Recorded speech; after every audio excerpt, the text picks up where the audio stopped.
All right, everybody. Well, welcome to day 3, AWE 2023. Biggest AWE yet, in essentially the biggest XR conference in the world. Phenomenal turnout, awesome speakers. I was blown away. That last talk was really interesting. Narrative design is a crucial element of immersive gameplay. The theme of this year is very much so XR in business, right? And while that is important to me, we've done a lot of business B2B content. Games is what truly hits home for me, and even when we're doing the B2B kind of content, I feel it always is important to go back to that game design element of, wouldn't it be cool if this happened, right? That little first hour of a game jam where you're just kind of brainstorming, and it doesn't matter what you're going to work on. It doesn't matter your task set. It doesn't matter your role. It doesn't matter the size of your team. You might not even work with this person on the team, but it's just an awesome opportunity to brainstorm and draw stuff on the dry erase board and flesh those things out. That's a big part of what we do and who we are at Chicken Waffle. So my name's Finn Staber. I'm a programmer / designer / VFX artist / janitor at Chicken Waffle, CEO. So we have an amazing team of wizards at Chicken Waffle, and when we try to approach content, we find it's very important to look at the content that's being made. So one of the design practices and kind of just cultural practices I try to maintain as many Fridays as possible as we can is around 3 p.m. I just get a bunch of pizzas delivered, and we have, pretty much always have all kinds of beer and alcohol stocked in the kitchen there, and just that's one of the things, right? We keep a lot of food in the kitchen, a lot of what everyone likes, and I just run up to Costco every week and keep it stocked. And then on Friday at 3 p.m., we get around in the big room, and up above my desk I have a big swivel large screen TV, and we'll swivel it out and take turns playing through all the latest releases that week, or just pulling stuff up on YouTube, or that'll actually cause a conversation, be like, oh yeah, but look at how such and such did it back in this other game, and actually I like that better, or actually, you know what, they did this and now look at how this did, and then that'll have somebody else that's played a different game that nobody else has played say, oh, but what about this? And then they'll go back to an old GameCube game, and you're like, this still holds up. You know what I mean? And so it's really important to look at what the best is doing and build on top of the shoulders of giants. That's how we create and set standards for the next stage of the best stuff that's there. And so I feel it's kind of a responsibility for all developers, regardless of whether you are a producer, a programmer, an artist, a tester, a CFO, whatever your role is, you are also a designer, right? You have this opportunity to have your flavor of cool affect the overall idea, right? Whenever you're in those moments where you're brainstorming, I love the idea of having everyone just have an equal say. So at Chicken Waffle, we run a flat hierarchy, which is a really weird way to do it. But I was in the U.S. Army, and I found that the hierarchical structure of command doesn't work when the people underneath are the experts and really know what should be done.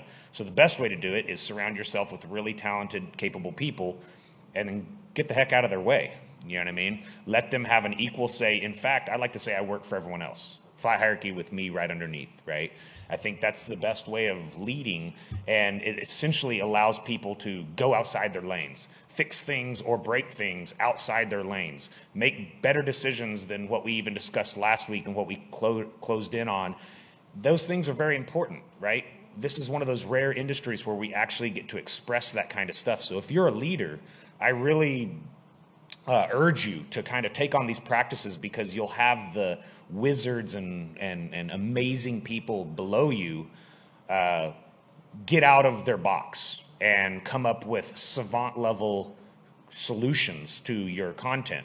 And it doesn't matter whether they're working on UX, they have good ideas of design. Doesn't matter if they're working on graphics design, they have awesome ideas about the game systems. It doesn't matter if they're a game programmer and systems programmer, they have really interesting take on how that orc's shoulder pads should be or something, right? And so we all have a different kind of flavor of cool. We all paint on our own canvas, but collectively, if we all can agree that this idea is pretty cool, it's probably pretty cool.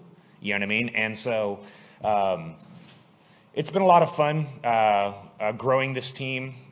We've been at AWE several years. Show of hands, who remembers 2019 with the crazy mega booth that we had? We had a 60-foot by 40-foot booth in the playground with, I think, like 30 VR headsets, and it was absolutely insane to set up. It was a huge truss system and a lot of fun.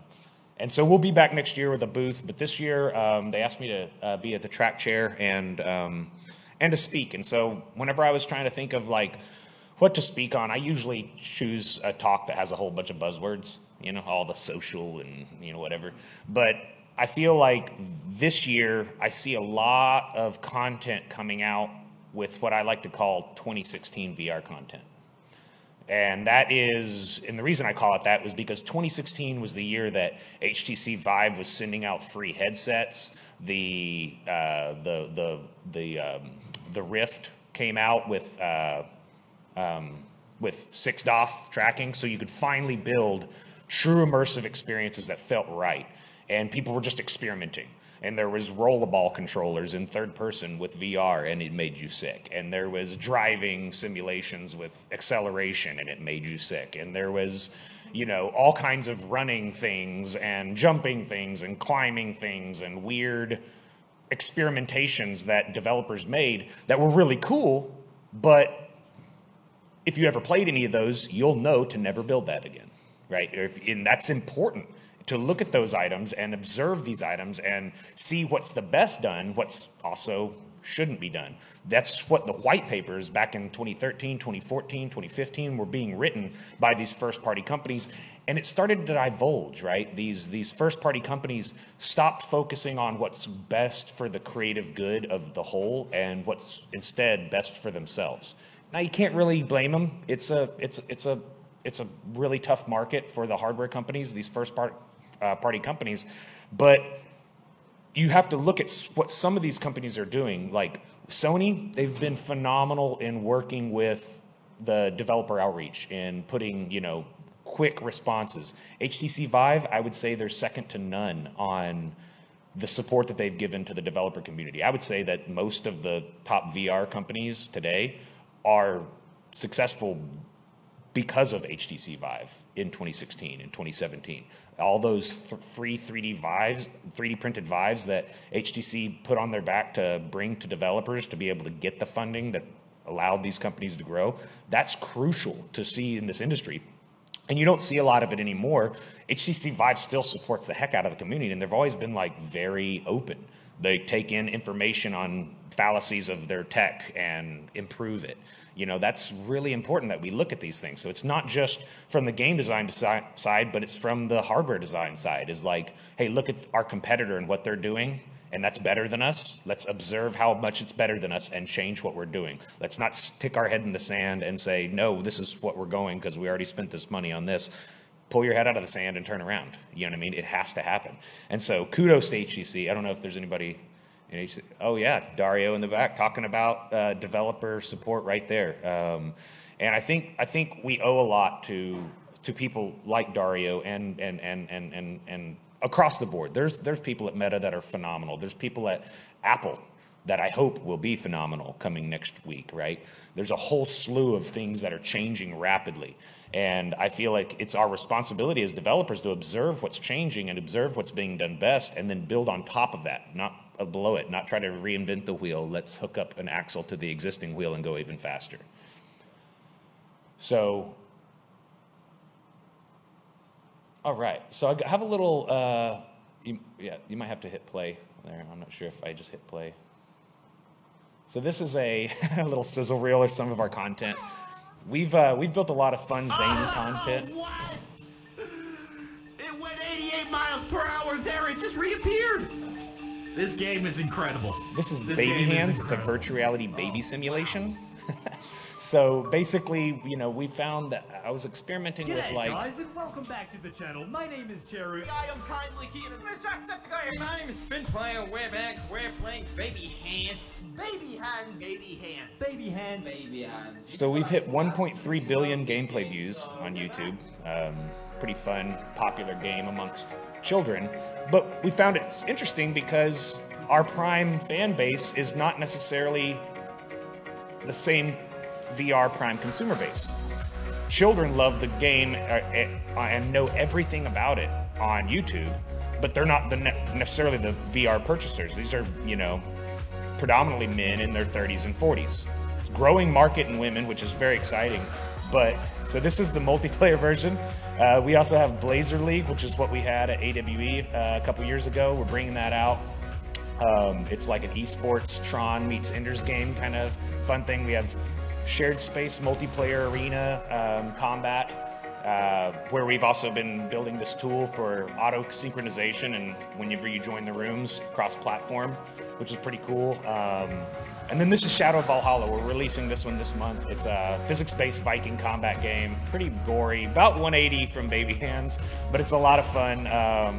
You're essentially going through the afterlife, killing orcs and zombies and demons and casting magic. And what we did with this one was we very, very closely, as close as we could, mimicked the input and movement and functionality and button mapping and everything we could from Half-Life Alyx, because I feel like they really did a great job. We've also built a whole bunch of social content. We built CES in 2020 for the pandemic. We built huge virtual concerts with big brands. And so we have all these like big spaces and alt space and some of these other ones that we've, you know, built out the flow design of like, whenever I look at like virtual social spaces, it's really about how do you tighten in a somewhat realistic space, but create a funnel to where there's, you know, 30 people in an instance, 50 person max in an instance. How does that still feel like a big space that's really packed, right? And so there's a bit of level design to trick people into feeling like they are in a massive space, but also in a packed space. Because if you build a massive size space, it will actually feel very empty once you even have 50 people in there. If they're all spread out, it feels like there's only 1 or 2 people in the whole room because they're so spread out. So tightening in things like the Taj Mahal garden and rebuilding some of these things are, you know, really tough. Underwater is another interesting thing. Underwater, if you've ever gone scuba diving, if you've ever been underwater, it's very vast. So how do you pull that stuff in to where it funnels you, but also allows you to feel like you're in this giant sandbox without just traveling forever like you would if you were actually traveling underwater?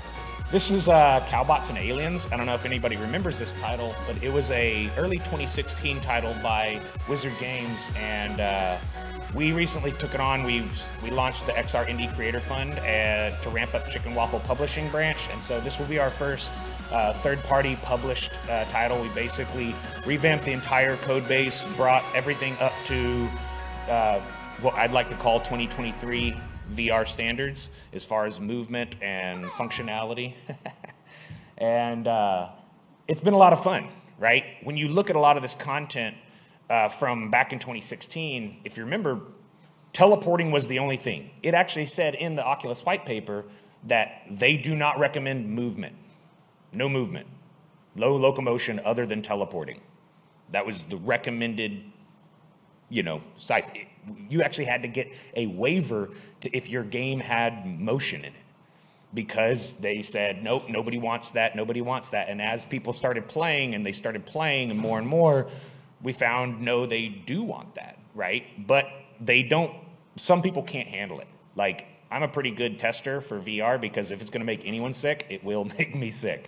And so what we found as we were developing Baby Hands, this was an idea that I'd had since very early on in VR, maybe even before hand tracking came out, that if you had, because as I had experimented, I could tell even just with like button movement in the original Gear VR or the original the original Oculus DK1, which was just 3 DOF, three dimensions of freedom. I found that like the movement felt really nauseating whenever you had acceleration or deceleration on your movement or any sort of movement that you didn't intend for. If you don't absolutely control it, that's what makes you sick, right? That's one of the main things that gives vestibular dissonance. And vestibular dissonance is that feeling that you're kind of wobbly or wearing somebody else's glasses whenever you're moving in VR. That can even happen in AR. It can happen when you're sitting in a cab and you look at your phone for 3 seconds and you just check a text message and you're immediately triggered, right? That feeling is triggered by, essentially the ancient biological response for if you ate a bad berry, you go ahead and throw it up, you know what I mean? And so that's your body's tuned to get that stuff out of you, and we therefore, still have these little triggers in our system. But what I found was that if you base your movement and your locomotion on linear movement, it takes a lot of that away. And even more so, if you do what I like to call active intent, that is like when you do something, you get a one-to-one response of what you're trying to do. So if you have ever played Gorilla Tag, anybody ever played Gorilla Tag? Phenomenally popular game. But sometimes you'll go to throw yourself up and you'll actually bounce yourself backwards. And it's quite jarring. It's quite disorienting because you have to really get your dexterity down to understand how it works because it's a physics-driven motion game. And so if you try to like throw yourself up or catch yourself and you bounce backwards because you actually bounce your head off the wall and it flies backwards, it feels like you've lost control. And for me, that's very frustrating and somewhat nauseating. And so with like Baby Hands and some of the other things that we built, when you deal with like climbing and Horizon, Call of the Mountain, or some of these other really phenomenal games, you have a one-to-one response that you can build the dexterity of to where, like in Baby Hands, for instance, you put your hand out. You got fat little baby hands, and there's a floor right here. You put your hand out in front of you and put your hand on the floor, and when you pull your hand towards your head, you have a one-to-one movement going forward.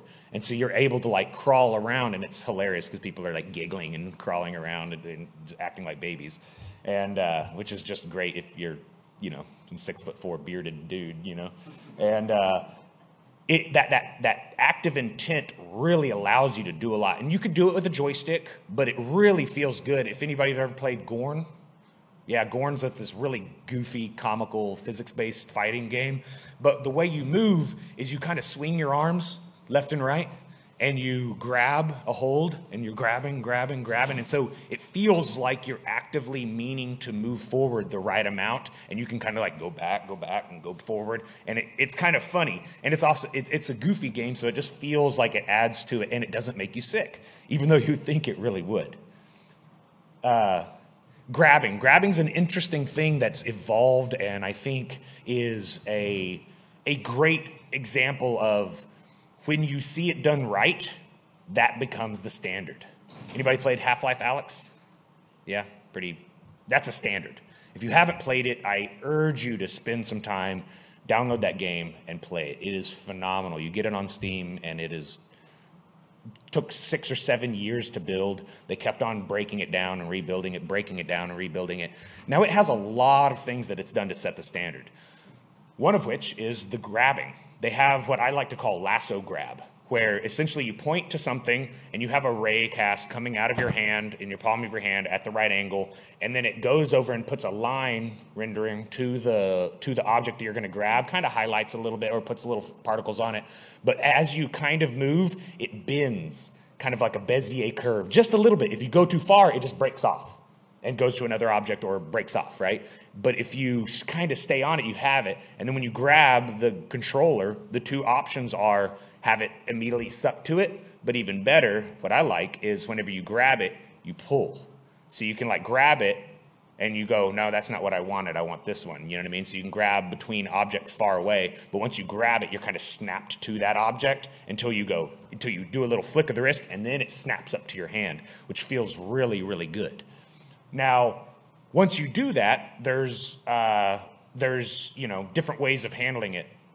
One of the other ways of grabbing objects in some games like Walking Dead or Green Hell, So whenever you walk up to an object on the ground, if you've ever played in VR and you go to grab an object on the ground and you're like trying to like feel the floor, or you're in seated mode, you can't quite reach it, and it's just kind of a broken system there of like you can't reach it because, let's be real, we're not actually there, but it feels like you should be able to grab it, or it's in the way, or your desk, your chair arm is there and you can't grab it on the floor. In those games, they did a really cool effect that you thought would break immersion by hearing it described, but it's actually phenomenal, and in my opinion has become the standard for objects laying on the ground, is when you walk within proximity to them of an arm's distance, it just kind of floats up in front of you, and you walk away and it just falls back to where it's at. And so every grabbable object, smaller grabbable objects, have this proximity grabbing feature where whenever you approach it, it just kind of reaches up so you can grab it if you want to. It does not break immersion, and it feels so good for quick, especially whenever you're surrounded by zombies and they're coming to eat your brains. You know what I mean? You need that screwdriver to jab it in their skull. If you haven't played Walking Dead, play it. You better have a stomach for it, though, because it is some awesome, gory stuff. Then there's this other term called the tomato effect, which my friends at Alchemy Labs on Job Simulator, when they were developing that, came up with from the team at Valve whenever they were building it, these interactive settings, and the team got to go up there and do some hacking with the Valve team and this stuff, and they found that whenever you were going to grab an object, if you grab an object and you still see your hand, then your hand needs to form either on a grab point or snap to, like in Half-Life Alyx, your hand actually snaps to a surface. And so along the surface, the mesh actually controls the normals of how your hand snaps off. And then your hand will actually be a little bit offset from your actual palm. The position will be there, but the rotation kind of leaves. But it still feels pretty good because you can like grab a box and kind of feel around it, which is neat if you want to keep your hands in there for puzzle reasons.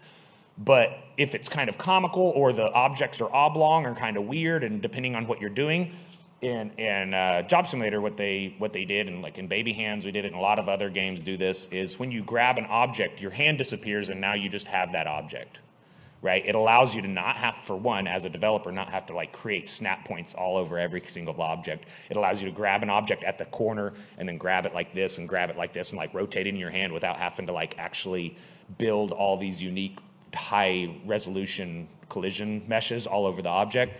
Because otherwise, usually collision meshes are actually much lower poly than the actual visual mesh, and like don't actually line up the lines. And so you'd have to like have high definition surfaces all over the object. And so this is a way of like getting around that, is by just turning off the hands and you have the object there, and it's pretty fun still.